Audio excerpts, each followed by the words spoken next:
Senhoras e senhores, estamos começando mais um Independência ou Corte. Eu sou o Script, estou aqui com meus sócios Fábio Amada e Adedel de Andrade. O Mendes não pôde estar gravando hoje com a gente. Daqui a pouquinho eu já apresento o nosso convidado de hoje e eu vou explicar um pouquinho que eu não consegui ainda explicar sobre esse programa. A gente criou esse programa para dar espaço para a galera do cinema independente, dar voz e vez para essa galera. E hoje nós estamos aqui com o Lucas Leônidas, diretor do curta Azul Carne. Mas antes de falar com ele, eu queria que vocês, lá na descrição desse episódio, vou deixar o link lá do curtinha, então vocês vão lá assistir o curtinha, depois vão escutar aqui a nossa entrevista para você entender melhor a parada. Porque senão não faz sentido, né, meu? Não, é um curtinha também, dá pra você assistir rapidão, dá pra você assistir no busão, segurando o celular assim, e é isso aí. Então vamos lá. Não, Lucas, eu assisti, na verdade, eu não sei se são todos os seus curtas que acabaram de serem produzidos, tal. Eu assisti o Azul Carne e assisti aqueles menores, né? O Solamente é o Mar, Sabe de Miss Neblinas, e aquele outro do quadro, o do Cangaceiro. Eu vi uma preocupação muito intensa com a parte visual, uma ligação com as artes plásticas, a direção de arte, uma preocupação muito grande em relação à montagem e à linguagem narrativa decorrente dessa montagem, dessa direção de arte. O que você pode falar sobre isso? Bom, boa noite a todos. Obrigado pelo convite, antes de mais nada. Exato. Bom, é isso, Fábio. Na verdade, a minha relação com o cinema, antes de ser uma relação com o cinema, era uma relação com as artes visuais. O meu pai, ele pintava quadros, então a minha primeira porta de entrada para o mundo visual foi através das artes visuais, das artes plásticas. Então, quando eu comecei a me relacionar com o cinema, que na minha opinião foi até um pouco tardio, assim, eu não fui esse cinéfilo desde os 12 anos de idade, foi bem mais depois, foi através dessa questão visual, assim. Na verdade, eu nem estava interessado em contar história, não estava interessado em saber da história, eu ficava pirado no visual. E aí foi isso, assim.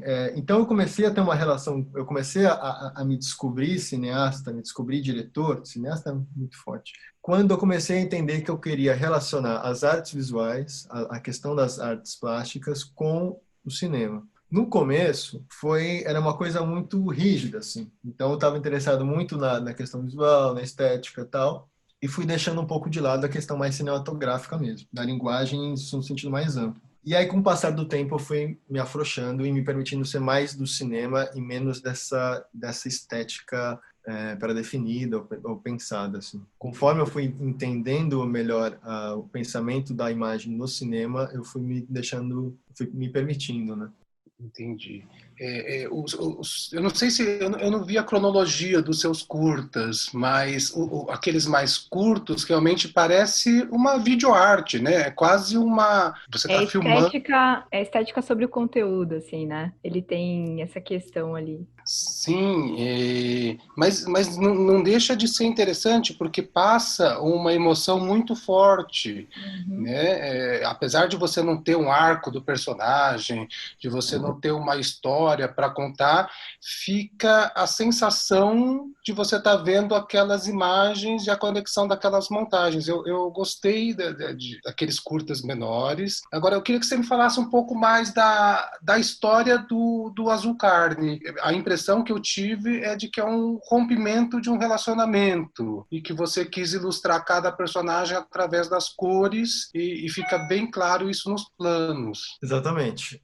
O Azul Carne, eu queria falar de término e queria falar de como as pessoas, vamos falar assim, pessoas não, né? Mas os personagens lidam com o que resta do outro na sua vida, né? Seja a influência do outro na sua vida, seja os objetos mesmo. Então eu queria falar dessa troca que há entre duas pessoas. E no filme se dá de uma forma artística, porque são um é escritor, né, e ela é artista plástica, então a gente tenta ver a influência do outro através da evolução das obras de cada um. E aí é um pouco sobre isso, assim. É claro que é um filme que ele tá prezando muito mais a linguagem, muito mais uma experiência sensorial e visual, e naturalmente essas questões narrativas ficam um pouco mais pro lado, assim, porque inclusive a minha dificuldade com curta, eu lembro que, assim, eu sabia que eu queria um roteiro assim, um roteiro meio aberto, um roteiro não tão super entendível, assim, vamos dizer, né? Super clássico. Era uma coisa super moderna, aberta mesmo. E eu queria explicar essas coisas que faltavam no roteiro em detalhes da imagem, na forma de pensar a imagem. Então era uma certa pretensão, mas era uma diversão minha que gerou esse curta, assim, porque eu queria fazer que esse curta fosse um experimento estético, para falar a verdade, assim. Eu queria que ele fosse uma forma de experimentar e ver as coisas. Tanto como eu falei, por a minha relação com as artes visuais, eu queria trazer esse ponto de vista mais plástico da imagem, como também saber, a partir dessa visão plástica, quanto de narrativa tem nisso, quanto que é possível trazer de narrativa e quanto que fica distante, quanto que fica seco, quanto que fica frio. Então, eu acho que essa diferença, acho que foi um grande aprendizado, assim, no filme, porque as pessoas me contavam muito isso, assim, que não ficava tão claro a história e que era difícil mesmo, às vezes, entender e entrar no universo narrativo, mas que no universo visual elas se mergulhavam e iam criando sensações próprias, cada uma. Eu acho que isso que foi interessante, assim, porque eu sabia que eu tinha ali uma historinha para contar, uma certa mini sinopsezinha para seguir, mas eu não queria que isso fosse o filme. Eu queria que o filme fosse uma experimentação visual que trouxesse sensações, basicamente isso, assim, né? Não no sentido tão narrativo, de repente, né? Não, exato. Porque assim, tipo, quando eu vi o filme, eu pensei também no aspecto mais narrativo, porque é um pouco do que eu curto mais, assim, na parte de roteiros, etc. E assim, eu não cheguei numa conclusão das suas referências, por exemplo. Eu até pensei no Milan Kundera, com a Insustentável Leveza do Ser, por ser a coisa dessa mistura, né, dessas personagens tão marcantes, esse lance que você trouxe da sensualidade, de certa forma, uma coisa mais enigmática, mas eu queria saber um pouco das suas referências sem ser a própria estética, assim, se você chegou e pensou em alguma coisa, tipo, sei lá, algum livro, Lolita, não sei, entendeu? Alguma coisa que te trouxesse um pouco dessas histórias que você contou, ou foi uma coisa mais pessoal, de repente, também pode ser, né? Posso só complementar a pergunta da Bebel? Eu tive a sensação, vendo o curta, de que tinha alguma coisa do Peter Greenaway, com cada ambiente tendo a sua cor, a influência das cores dentro de cada cenário, tem alguns planos onde tudo era da mesma cor. Eu pensei no ladrão, cozinheiro, sua mulher e seu amante. Não sei se tem alguma coisa a ver. Com certeza, acertou. Como é o cozinheiro, a mulher e a amante, é isso, né? Exato. Quando eu vi esse filme foi muito libertador para mim, assim, porque eu lembro que ele tinha uma relação com a cor muito legal. Eu lembro especificamente daquela cena do banheiro, que é um banheiro completamente branco, mas tinha uma parte ali que era vermelha, e estava iluminada ali de vermelho, sabe-se lá por quê. E era esse tipo de experimento, vamos falar assim, sem, sabe, meio nonsense, meio uma estética meio ali não explicada, que eu estava interessado. Então, com certeza, esse foi um dos filmes, até porque ele tem uma certa coisa do teatro, ele tem o uso dos personagens ali, parece que os personagens, eles trabalham para a imagem. E eu estava querendo buscar isso, assim, eu estava querendo buscar justamente para tirar esse foco da narrativa um pouco. Mas assim, eu tinha o curta, ele nasceu, foi engraçado, porque ele nasceu de um sonho, assim. Eu sonhei com uma cena e, inclusive, o ator dessa cena do meu sonho era o ator do The Mood for Love, aquele ator que trabalha com o Kar-wai. E aí eu acordei, eu fiz um storyboard, assim, desse sonho. E aí, desse storyboard, eu escrevi o roteiro. Mas não tem nada a ver, assim. Mas surgiu daí a ideia. E hoje eu acho que tem a ver com a separação dos meus pais, esse filme.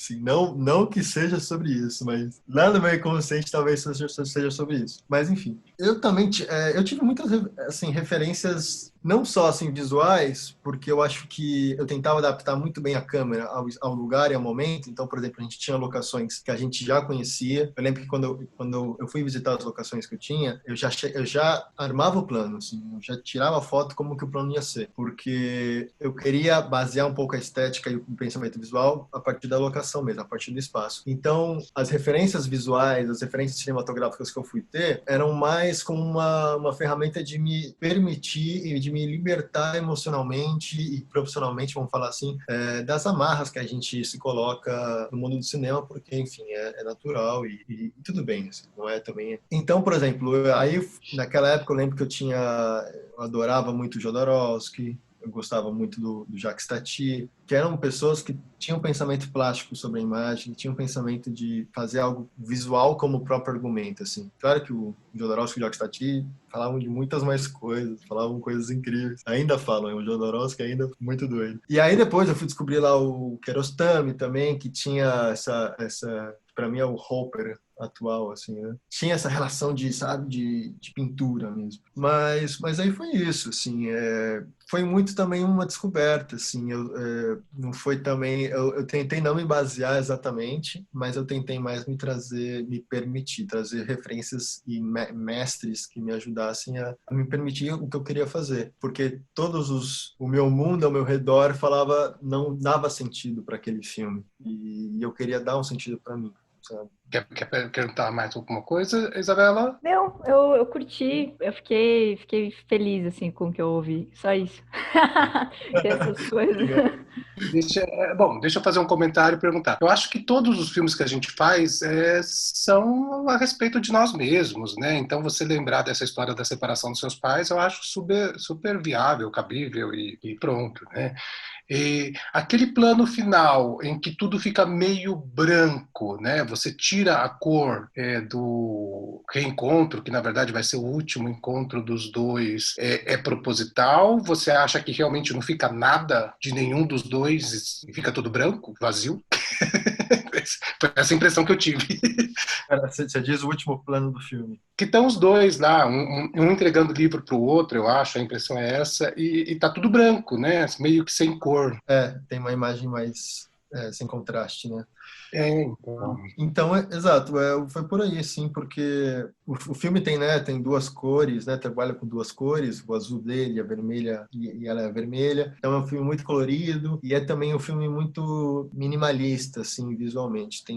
É meio limpo, digamos, visualmente. E aí a imagem final é uma imagem que é todo o oposto ao filme, assim, que é o caos, assim, aquela rua esburacada, é eles lá no finalzinho, assim, da descida, vai toda contra a lógica do filme. Sim. Visualmente falando e visualmente falando mesmo, né? E inclusive a janela, né? Porque é 4:3 um dela e ele é 2:3:5, se não me engano. E aí no plano final meio que não tem nenhum aspect ratio, né? Não tem nenhuma janela. É tudo a tela inteira. Sim. E para mim é isso, assim, eu quis justamente essa sensação, assim, de que cada um é um, né, trazer a individualidade de cada um, tanto que o filme é dividido em duas partes e através da linguagem realmente separar de fato, assim, levar um pouco ao pé da letra, né? Só que quando tá junto é outra coisa, assim, o mundo é outro, o mundo é meio feio, assim, o mundo é meio esburacado, o mundo não é aquele mundinho lindo que eles vivem, assim. Entendi. Então foi essa forma. Inclusive essa falta de cor também é por isso, né? Porque o mundo deles está ele pelo azul e ela pelo vermelho, recheado de cor. Entendi. E deixa eu fazer uma outra pergunta agora, só que tem a ver com o outro curta. Acho que você deve ter filmado aí já na Argentina, aquele branco e preto. Como é que foi trabalhar sem cor? Nossa, foi maravilhoso, assim. Foi muito doido. Então, é engraçado isso, porque desde que eu cheguei na Argentina, tudo que eu fiz foi muito em preto e branco. Todos os meus estudos, tudo que eu filmei foi em preto e branco. Eu não sei porquê, eu acho que foi justamente porque eu tentei trabalhar tanta cor nesse Azucarne que eu falei, saco cheio, deixa eu fazer um negócio preto e branco aqui. Que enjoa, sei lá, assim, você fica... Eu acho que agora eu só volto pra cor se for de forma mais tranquila, se for de forma menos pesada, sei lá. É que, na verdade, a cor tinha muito significado nesse último que você fez. Ela era uma linguagem ali muito presente, né? Talvez por isso que você tem essa sensação de que, putz, chega de cor por um tempo. Exato, inclusive o primeiro feedback do filme, eu acho que foi um feedback super justo, assim. Apesar de ter me dado um pouco de trauma. Que ele falou assim, eu achei um curta hermético. Eu falei, porra, beleza, é verdade, eu acho que é um curta hermético. Assim, não é a palavra que a gente quer ouvir, sabe? Mas é verdade. Tem uma certa profundidade, que é meio foda, assim, que a gente tem um certo limite. E eu acho que eu senti muito isso depois que o curto acabou, assim. Tudo bem que eu poderia ter essas pretensões, essas coisas todas, mas eu acabei cansando um pouco dessa profundidade toda, enfim, não que realmente seja profundo, mas E aí fui pro preto e branco. No preto e branco foi muito interessante. Esse curta foi, cara, foi uma experiência, porque eu filmei ele no dia que passou Argentina e França. Na Copa do Mundo. E aí foi o seguinte, eu sabia que eu queria filmar um curtinho, rápido, legal, com uma criança, olha só, com uma criança, moradora de rua, é isso que eu queria. Aí, beleza, aí eu fiquei uma semana antes desse jogo aí, tentando procurar, entrei em contato com várias pessoas. Numa desses moradores de ruas que eu entrei em contato, eu encontrei uma moradora de rua brasileira, e depois eu compartilhei no Facebook, em grupos de argentinos, a gente conseguiu mudar a vida dela, graças a Deus. E aí, enfim, aí eu procurei, falei com várias mães, aí eu falei assim, beleza, amanhã você vai estar aqui e a gente filma, pode ser? Beleza. Aí no dia seguinte não tava, no dia seguinte não tava. Fiquei sem ator, fiquei sem nada, sem esperança, assim. E aí chegou o único dia que eu podia filmar, que era esse dia, só que eu não sabia que era Argentina e França, não sei porquê, mas eu pensava que, enfim, confundi. E aí eu fui parar no meio da Praça São Martim lá, que tava passando jogos, lotado, completamente lotado, e falei, preciso filmar o filme hoje, não tem mais, tipo assim, preciso filmar,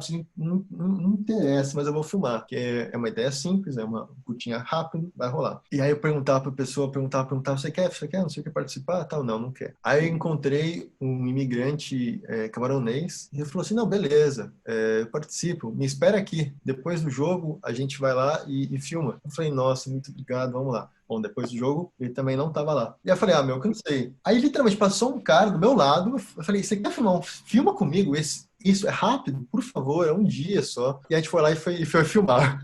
Ele aceitou e a gente foi filmar esse curto. E aí foi ótimo, porque nesse mesmo dia tinha uma neblina muito forte. Tinha uma neblina linda, assim. Então, agregou muito para a estética do curta. E como era um curta que eu já imaginava em preto e branco, o que era para ser uma coisa meio...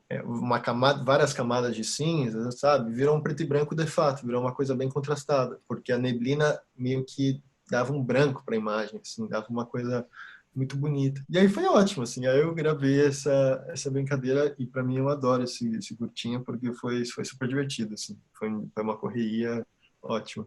Não, é bem legal mesmo e é engraçado saber o processo, né? Porque você, quando eu assisti, eu imaginei que você já tinha uma ideia do que você iria filmar e agora, pelo jeito, você filmou para depois construir o filme. É isso mesmo? Sim, assim, eu sabia que eu queria ter um filme onde eu fazia um contraste ali de cidade e a opressão da cidade, né, sobre um indivíduo, e aí meio que, digamos, se teletransportasse para um lugar que trouxesse paz para ele. Eu sabia que eu queria isso. Como isso ia acontecer, eu não sabia. E aí foi na hora, aí foi no improviso, assim. E foi ótimo, porque eu acho que tem uma coisa meio verdadeira ali, sabe? Uma coisa que, enquanto no Azul Carne eu vinha de um processo super pensado e com Plástico, mil pretensões, né? E não sei o quê. Sabe? Nesse foi uma coisa mais coração, na raça, assim. E foi muito bom, assim. Gostei. E aí foi isso. Voltando um pouquinho para o roteiro de perguntas aqui, eu queria perguntar sobre produção do primeiro curta, porque agora a gente está falando de 2 curtas, né? Mas vamos falar da produção do Azul Carne e depois a gente, se você quiser falar, você já falou um pouco da produção, né, desse da Argentina, mas eu gostaria de saber da produção do Azul Carne. Eu sei que o Scripa participou também, e aí eu queria que você me contasse, assim, como é que foi, tipo, da onde veio essa galera, e como que você conseguiu fazer acontecer. Bem, o pessoal era, a grande maioria, lá da IC, da Academia Internacional do Cinema, né, onde eu estudei. Então eram pessoas que eu já conhecia, pessoas que eu confiava, pessoas maravilhosas que eu amo até hoje. Tive essa sorte. Enquanto a produção foi complicada, assim, porque a gente fez um curta, de certa forma, meio rápido, assim. Não tinha muito tempo para planejar, para pensar como que ia ser. Foi meio que, não foi no improviso, mas também não teve a atenção que poderia ter tido. Então, eu tive que trabalhar com algumas coisas, com algumas seguranças, porque era tudo tão inseguro, era uma coisa tão aberta e, enfim, possível de erros, que eu falei, não, peraí, eu preciso trabalhar, ter coisas. E aí foi que eu consegui, falei assim, quais são as locações, pelo menos, que eu tenho aqui que eu consigo, que eu sei que eu consigo. E aí a gente foi atrás das locações primeiro e já garantiu as locações. Depois, e aí é claro, eu já fui pensando curta, toda essa questão visual que eu falei, a partir um pouco do espaço que eu tinha. E aí depois foi a questão do casting, de decidir os atores, que também foi complicadíssimo, porque assim, a gente fez um casting assim, virtual e tal, recebi milhares de e-mails, sei o que, entrei em contato com o pessoal. Depois, assim, de um tempo, eu encontrei a Lu, que é a protagonista do filme, pessoa maravilhosa, amo ela. E aí tive a sorte de encontrar ela e foi realmente assim, um processo natural de seleção. Com o Daniel, já não. A gente não encontrou o ator. A gente, cara, não encontrava, assim, sei lá, porque deu problema, não sei, mil razões. E aí chegou na filmagem, a gente não tinha ator. E a gente filmou a primeira parte dela. Aí, beleza. E aí chegou no... Eu falei assim, ferrou, cara, não tem ator. E já começou a filmar. Tipo assim, eu estava completamente desesperado. Mas aí chegou no dia de filmar a cena final, que é a única cena onde eles estão juntos. Eu mandei uma mensagem, assim, pra um cara que eu achei no Facebook, assim, que eu tinha visto, que tinha trabalhado numa peça que eu tinha visto e tal. Falei, você pode vir só hoje, não sei o quê, rapidinho, fazer uma cena aqui e tal. Aí ele colou, assim, faltando 2 horas pra gravar a cena, ele apareceu, e o Daniel, e aí se tornou, conversei com ele depois e tal, e ele se tornou o protagonista do filme também. Mas foi, enfim, essa foi a correria e tal.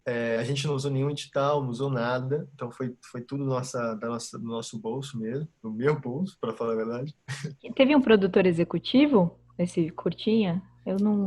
Deixa eu dar a ficha técnica inteira aqui antes, pode ser?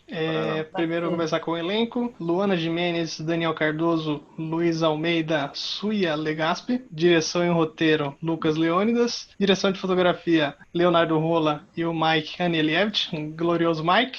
Direção de arte, Raíssa Fernandes. Direção de produção, Bruna Sanches e William Capone. Produção executiva, é que você perguntou. Bruna Sanches. Primeiro assistente de fotografia, Breno Carvalho. Segundo assistente, Bruno Moya. Assistente de produção, Gabriel Manso e Fábio Nassar. Assistente de direção, Vitor Guima. Assistente de arte, Beatriz Piffer. Arte gráfica, Flávia Hashimoto. Maquiadora, Maria Angélica Speca. Som, Script. Assistente de som, Felipe Mendes. Mixagem de som, Rafael Maiolino. Finalização, Zumbi Post. E aí, fala um pouquinho então da produção executiva. Exato, a executiva foi com a Bruna, né? A gente, enfim, foi um investimento meu e aí eu dei na mão da Bruna, assim. Eu não conhecia a Bruna, a gente conheceu nesse projeto e foi bem massa, assim. Mas foi uma correria, porque ela entrou bem aqui no meio do processo. Então, quer dizer, não exatamente no meio ali, mas ela, sabe, foi tudo meio, tipo, não temos tempo, mas vai ter que acontecer, então já foi, então vamos lá, e é isso. E aí foi isso, assim, eu acho que, pelo que eu lembro mais, assim, as coisas que eu mais rolou de gastar dinheiro mesmo foi com locação, com transporte. Assim, apesar de eu conseguir as locações, a gente teve que pagar as locações e muito com transporte, assim, porque a gente filmou em Cotia, que eu lembro, e enfim, eu não queria pagar Uber para todo mundo, então a gente conseguiu uma van, a gente preferiu pagar uma van para a equipe e tal, mas muito nesse aspecto, assim, transporte, essas questões mais básicas. E aí com a Post também, após com a Zumbi, os caras maravilhosos da Zumbi, o Giba lá, o Henrique, mas também ali foi uma parceria que a gente fez, então foi um preço super acessível, porque eles sabiam que a gente também estava começando e que era nosso curta e tal, então foi uma relação criada também. Legal. Eu tava tentando lembrar aqui como é que eu fui parar no curta. Eu acho que foi o seguinte, eu fiz um curso na IC, aproveitar e pedir um Paga Nós da IC, se quiser patrocinar nosso podcast, estamos aceitando. Eu fiz um curso de som na IC, e aí, no final do curso, rolou um e-mail do tipo, algumas críticas, sugestões, alguma coisa, e eu mandei a sugestão de que poderia rolar uma integração com os outros cursos e tal, pra a gente, que eu tinha feito curso de som, ajudar o curtinha dessa galera. Aí, a Bia, na época, me mandou um e-mail, e eu fui ajudar no curtinha do Marco Aurélio, outro que a gente vai entrevistar em breve. E aí, por conhecer a Bia, acho que ela me chamou para esse projeto também. Cheguei lá na IC, esperando aparecer um rapaz ficava andando de um lado pro outro, deve ser esse aqui, deve ser o diretor. E era a figurinha do seu Lucas Leônidas. Preocupado, né? Imagina. O Skip é a melhor pessoa de set que eu conheci na minha vida. Ele é sério, né? Ele é muito, É unanimidade, assim. Não tem ele é uma muito pessoa. sério. Ele é muito... Se a pessoa critica o script, assim, você não confia nessa. Agradecer os elogios aí. Mas sei lá, uma parada que eu tenho mesmo, assim, de ser proativo no set, de querer fazer a parada rolar e eu tô me divertindo no set. Eu não tô fazendo por obrigação e tal. Tá me divertindo no set lá. Apesar de, claro, a gente faz na broderagem, foi muito legal a experiência, a broderagem que acaba rolando, né? Conheci o Leônidas, o Lucas, o Mike, que a gente conhece também, no Curtinha. Pois é, e depois a gente fez o do Léo também, que foi o fotógrafo do filme, junto com o Mike, grande Mike. E aí depois a gente fez junto também o Peregrino de Carta Branca, que eu fui assistente de direção do Léo. Enfim, isso foi muito massa também, porque o Léo, ele foi o fotógrafo desse filme, e depois eu fui assistente de direção dele, porque eu não fui fotógrafo porque ele não confiava em mim. Porque também o Will, que foi fotógrafo, que é um grandíssimo fotógrafo. E aí foi massa, assim, porque o Peregrino passou aí, foi pro Walter agora, né? O canal de terror famosão no YouTube. Então foi uma parceria muito grande também que começou aí também nesse filme. Eu acho que todo curta é isso, é uma oportunidade de parcerias. A gente acha que sabe, é um favor, às vezes, que às vezes é só uma broderagem mesmo, mas acaba rolando imagina, depois desses anos a gente tá aqui conversando sobre ele. Então acaba rolando mesmo parcerias e alianças muito bacanas, assim, que nascem desse improviso, sabe? Exatamente. Que a pessoa tá ali para cumprir, assim, para ajudar, mas no fundo não, vira um negócio forte, assim, é muito bom. Fica a dica aí pra galera que quiser começar no cinema independente, você achar alguém, começar a fazer uns curtinhas, trabalhar na broderagem mesmo, que pode virar grandes coisas aí. Bom, eu vou perguntar, vou interromper um pouquinho, vou perguntar... Ixi, deixa eu tirar só o celular. Nossa, agora... Desculpa. Sobre os festivais, eu vi que o curta foi escolhido para alguns festivais. Eu não sei se foram festivais só online ou se foram festivais realmente ao vivo, presenciais na época. Fala um pouco sobre isso.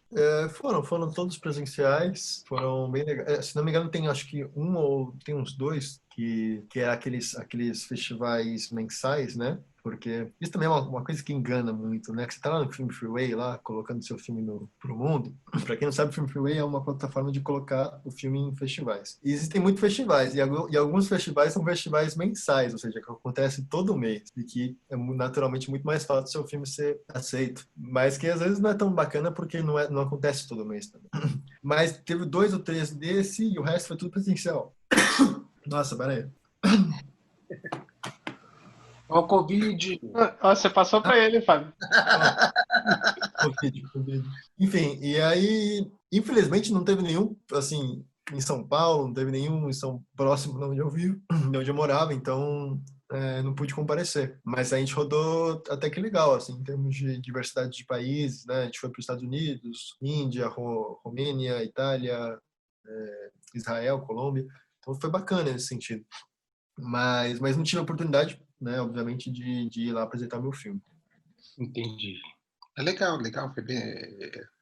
Foram vários festivais mesmo que eu vi. E projetos futuros? O que você está fazendo? O que você planeja fazer? Então, eu estou no processo agora, depois de todo esse background, é muito louco, porque, como eu falei, eu vim dessa parte visual, artes visuais e tal, mas eu estou cada vez mais no caminho narrativo. Eu estou com o próximo projeto... Desculpa interromper, não. Mas é muito interessante isso, porque, na verdade, eu acho que é muito importante ter em conta isso, que a forma como você entra, vamos falar, e como se você se interessa, e como você descobre o cinema, é muito mais uma forma de você se relacionar com o cinema do que exatamente a forma que vai te definir, assim. Porque senão a gente acha que a gente começa um pouco a julgar ou a antecipar como nós somos, sabe? Quando, na verdade, a gente está sendo apenas uma fase, às vezes. É claro que eu nunca vou deixar esse meu lado visual forte, mas nesse momento eu estou interessado em fazer um curta mais narrativo. Eu estou com um projeto chamado TOS, TOS em português, que está para produção já. A gente quer filmar ele no ano que vem. É a história de 4 moleques que, enfim, eles tentam fumar cigarros, né, porque eles estão meio com tédio. Então tem uma missão aí para conseguir o cigarro, não sei o quê, rola umas competições entre eles. E em uma dessas competições, eles se desafiam a entrar num clube de natação. E aí a segunda parte do filme é eles entrando nesse clube de natação, mas quando eles conseguem finalmente entrar na piscina, tem um acidente. Um dos moleques tem um com ataque de asma. Só que nesse ataque de asma é a oportunidade para um dos personagens revelar o amor que ele sente por outro. Então, é novamente eu falo um pouco do amor novamente, mas agora de uma forma mais romântica, assim. Eu falo a história de amor de dois moleques dentro de um grupo aí de moleques.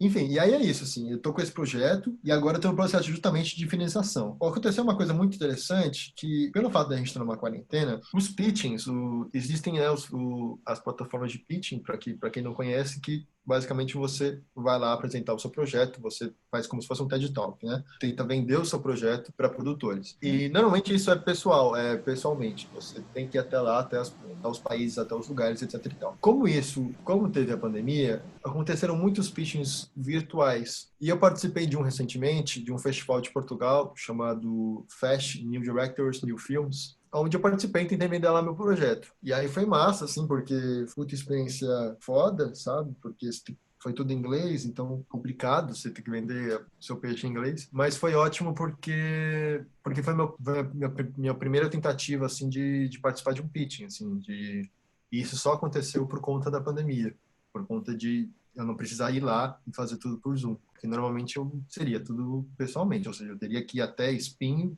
uma cidade no meio de Portugal, para tentar vender meu peixe. E aí, nesse processo, entrei em contato tentar vender meu peixe, acabei não ganhando, mas entrei em contato com dois produtores, e tô vendo aí como vai ser a financiação, como a gente vai conseguir grana, e para tentar filmar ano que vem. Mas vai ter curta sim, vai ter curta e vai ser espanhol, então vai ser um desafio da porra, porque...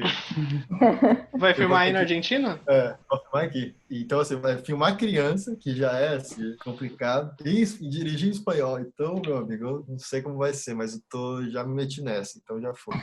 O Scripa perguntou se vai ser na Argentina, então eu aproveito para fazer a última pergunta aí. Como que tá rolando para você esse lance de estar morando na Argentina? Como é que você enxerga as possibilidades daí, o cinema daí? Como que isso te influencia? Se influencia ou não influencia? Você foi para estudar cinema? Como é que foi? Sim, eu vim para cá para estudar cinema na Universidade del Cine, é uma faculdade de cinema. Acabei saindo da faculdade, né, por mil fatores, na verdade, mas porque, na verdade, eu não achava que valia a pena. Não a faculdade em si, porque a faculdade é ótima, mas porque eu achava que eu podia, enfim, ir para o cinema de outras maneiras, aproveitar meu tempo de outras maneiras. A faculdade foi ótima porque eu participei de muitos projetos, trabalhei muito como diretor de fotografia, filmei muito e estive em muitos sets, porque tem muito movimento, faculdade, né, então eu recomendo muito estudar cinema, não para você saber sobre cinema, mas para você filmar e se movimentar e ter experiência de set, que eu acho que é muito importante. E ainda mais em outro idioma. No meu caso, foi ótimo para pegar o idioma e tal. E agora, eu tô nessa, assim, de montar minha produtora aqui. A gente tá armando 2 produtoras com meus amigos e para filmar nossos curtos. Mas a Argentina, para mim,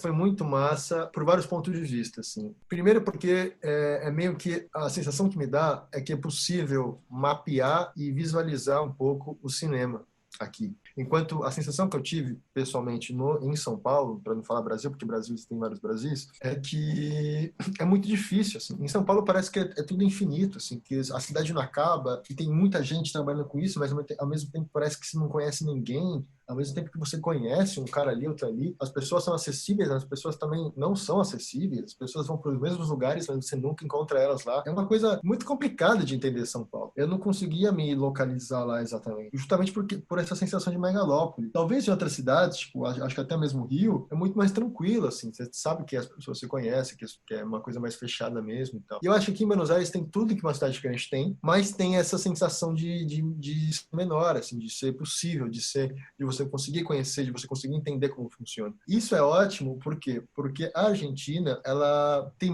aqui tem muito imigrante. Então eu vou na verduraria comprar um alface e o cara que me vende é um colombiano. Aí, sei lá, aí eu volto, passo no supermercado, eu encontro na fila um peruano. Então, assim, você está constantemente com várias culturas da América Latina. É uma coisa muito comum. E, naturalmente, o cinema daqui também é assim. Então, eu comecei a ter muito contato com pessoas da América Latina e, naturalmente, com filmografias desses países e com maneiras de pensar diferentes. E tudo de uma forma muito centralizada, porque Buenos Aires, assim, né? Buenos Aires é o portenho, né? Que é o cara que nasceu em Buenos Aires, ele tem uma arrogância que ele acha que a Argentina é Buenos Aires, basicamente isso. Tem Córdoba, tem Rosário, tem Mendonça, tem tudo, mas para ele até Montevidéu, para ele é Argentina. Enfim, e é tudo centralizado, porque é a capital, então tá tudo aqui. Então é muito mais fácil, porque quando você vem para cá, você entra em contato com essa diversidade que eu falei e você consegue visualizar porque realmente as coisas estão aqui e a cidade é geograficamente menor, então é mais a sensação que eu tenho é que é mais fácil. Isso foi muito bom para eu entender as diferenças entre o que é um país diverso e o que é um país mais homogêneo, como a Argentina. Porque, por exemplo, quando você fala de Brasil, você fala de Brasis, né? Você fala de São Paulo, você fala de Recife, você fala de Manaus, você fala de Porto Alegre, e são outros países, são vários países. Quando você fala da Argentina, tudo bem, como eu falei, você realmente existem várias cidades, mas de fato é um pouco Buenos Aires, é um pouco, pelo menos a imagem é um pouco baseada em Buenos Aires. E em termos de povo, em termos de tudo mesmo, tirando a parte dos estrangeiros, como eu falei, é muito mais, as produções aqui são muito mais homogêneas. O cinema independente argentino, ele tem uma cara, tem um rosto, ele tem uma estética, né? O cinema independente brasileiro, porra, depende da cidade, depende do lugar, porque é muito diverso e é muito incrível. Então, uma coisa que foi muito massa na Argentina, que foi assim, por mais que eu tivesse a sensação de estar num lugar diverso por conta dos imigrantes, ao mesmo tempo eu sabia que isso aqui eu sei que isso aqui é um lugar completamente homogêneo, em termos de povo mesmo, em termos de cultura. E isso me fez valorizar muito o nosso país, porque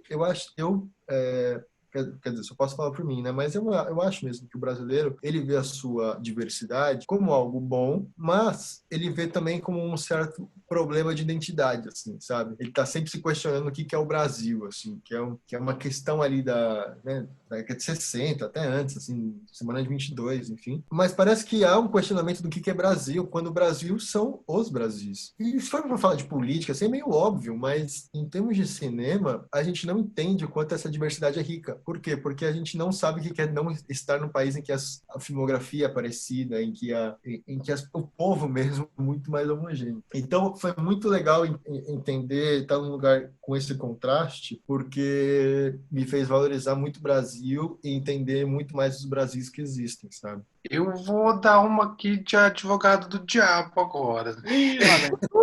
Aê, tava esperando, caraca. Eu concordo plenamente com você, com tudo que você acabou de falar, da filmografia argentina ser mais homogênea, de ser uma coisa com uma cara só.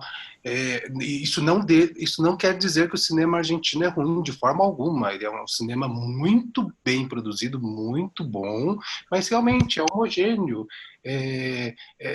Não vou dizer que as histórias são iguais, não, mas ele tem uma cara. Enquanto que o cinema brasileiro é muito mais diverso, tem várias caras, é uma coisa multiforme, né? Por que fazer cinema na Argentina se você tem essa diversidade aqui?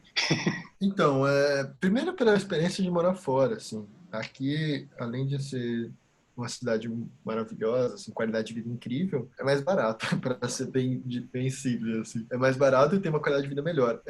Mas, assim, eu acho que o cinema se você quer fazer histórias, se você quer fazer boas histórias que não são repetidas e que não que eu acredite em histórias originais. Se você quer realmente fazer histórias interessantes, eu acho que você precisa se jogar no mundo, sabe? E eu acho que a tendência do cinema é cada vez ele ser mais globalizado. Então, a gente precisa pensar, claro, o cinema de forma nacional e tudo mais, mas também ter outros pontos de vista. E eu acho que me interessava muito pelo ponto de vista da América Latina, porque através do ponto de vista da América Latina, do que é o cinema latino-americano, do que é o cinema latino-americano mesmo, eu sabia que eu ia entender o que era o cinema brasileiro. E eu acho que eu me interessei muito por isso. Então eu vim para um lugar que tem essa filmografia, que tem um cinema forte, etc e tal, diferente, sei lá, por exemplo, de um país onde, sei lá, Bolívia, por exemplo, que tem uma filmografia muito menor.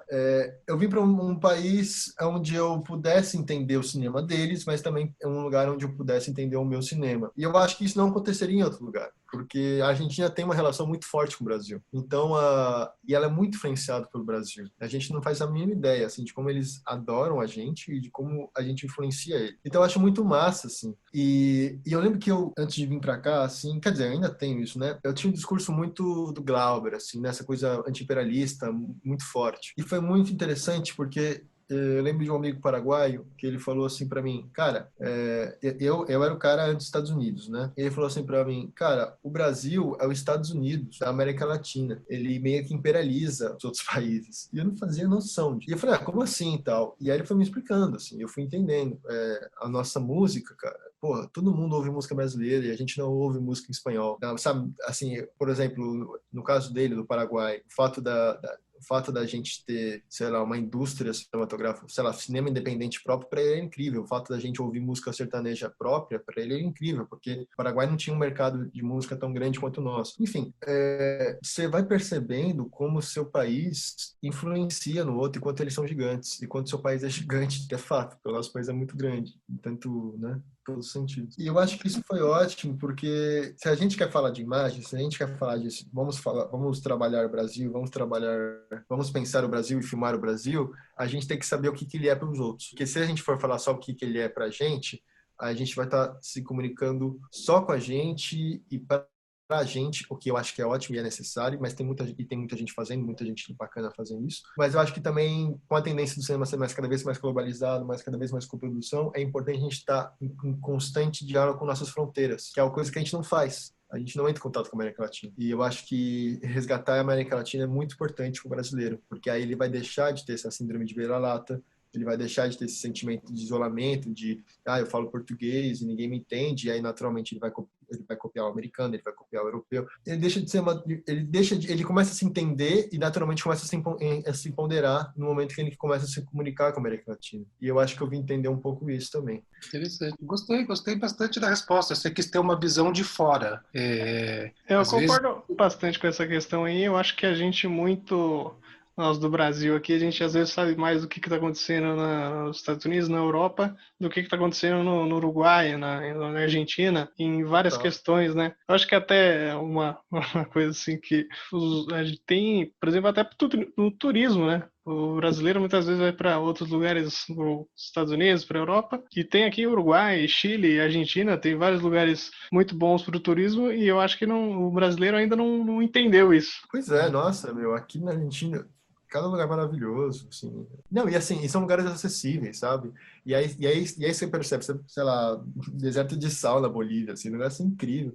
Muito lindo. Você percebe que é uma questão imagética mesmo, é uma questão de falta imaginário para o povo brasileiro ter desejo de ir para esses lugares, ter desejo de conhecer essas culturas. E eu acho que o cinema é a ferramenta de criação de imaginário, sabe?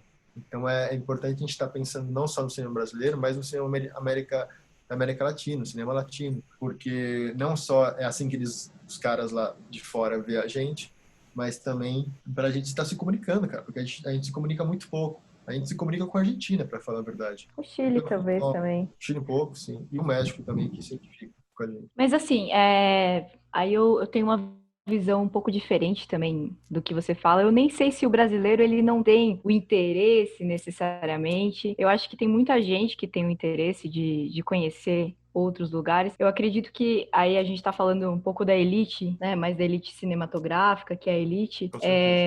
Muita gente já conhece, assim, mas o ponto não é nem conhecer, é saber enxergar, né? Porque você pode fazer uma viagem para ir para Buenos Aires e você pode querer vivenciar Buenos Aires. E vivenciar Buenos Aires tem a ver com cinema, na minha concepção. Ele foge daquela coisa turística, ele foge daquela ideia superficial das coisas mesmo. Então eu entendo muito, assim, tipo, o que você foi buscar. Eu acredito que eu já tive essa oportunidade de fazer algo parecido e eu não aproveitei na época. E eu acredito que, assim, tipo, é uma outra visão de tudo, né? Que você acaba tendo, assim. Total, assim. De fato, assim, é difícil, né? Falar pelos brasileiros todos, mas é isso, assim.